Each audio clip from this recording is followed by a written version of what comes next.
one of the greatest mystics of the 20th century, whose revelations of the life of Jesus in first century Palestine are some of the most sublime writings ever published, is Maria Valtorta. I highly recommend her work, the multi-volume work, The Gospel as Revealed to Me. There's an older version with an older title, The Poem of the Man Gods. I don't specifically like that title because it can get confusing. It's not a poem. It's a work of prose. It's a work of narrative. It tells the life of Jesus and Mary and the disciples in a vivid, dialogical, stunning way where you really enter the scene. You become one on the journey. You really learn who the Lord is and his ways like nothing else that I've ever read. Okay, Valtorta also had works called the Notebooks. The Notebooks refer to various mystical experiences, revelations that she was given, which have been recorded, some with Jesus, some with Our Lady, some with her guardian angel, some with specific saints. One of the notebooks, published in 1943, reveals an interesting insight about purgatory. Here's what Jesus apparently told Valtorta. About whom? About the greedy, those who are greedy, but not just in terms of money, even greedy in terms of mercy. What does that mean? Let's see. I do not love the greedy, not even those greedy in mercy.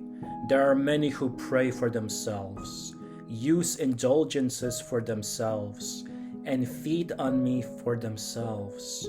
Never a thought for others. It is their souls which are of interest to them. I do not like them. They will not be condemned because they remain in my grace, but they will have only that minimum of grace which will save them from hell. The rest, which is to give them paradise, will have to be earned by them through centuries of purgatory. The greedy, materially and spiritually, are gluttonous, voracious, and selfish. They stuff themselves, but it does them no good. Rather, this produces spiritual maladies in them. Interesting indeed. Centuries of purgatory. You know, when I preach to people, when I preach at mass or retreats or give talks, and I emphasize what the goal of life should be, what your judgment day should look like when you stand before the Almighty one day. It shouldn't be this scene where you're standing before God and God simply says, good, you've done well, you've received mercy in your soul, you've lived a righteous life for yourself, come in, enter. No, that should not be the scene. What the scene should be, a life spiritually well lived, is this.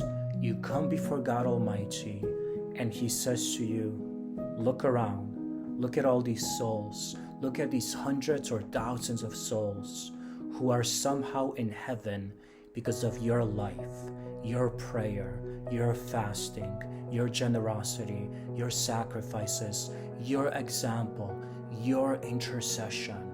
And that, beloved friends, is a life well led.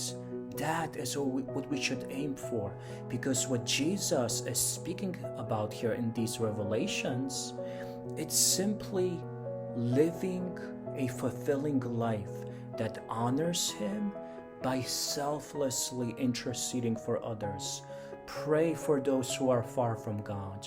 Pray for those who are in dark places. Fast for those who do not believe, who are unbelievers, who do not know the love of God. And essentially what you're doing is you're allowing the Lord to use you as a living instrument for the salvation of the human race, cooperating in His redemption from the cross. And that is a life that can not only save a person from centuries of purgatory, but more importantly, it's not simply about avoiding punishment, so to speak, or avoiding purification, but it's really about loving Jesus well. He died for us on the cross, and he wants us to be disciples who will emulate that love. Selfless, sacrificial love, becoming a living icon of Christ crucified, and in the process, bringing many, many souls from the grips of the devil into the light of eternity in heaven.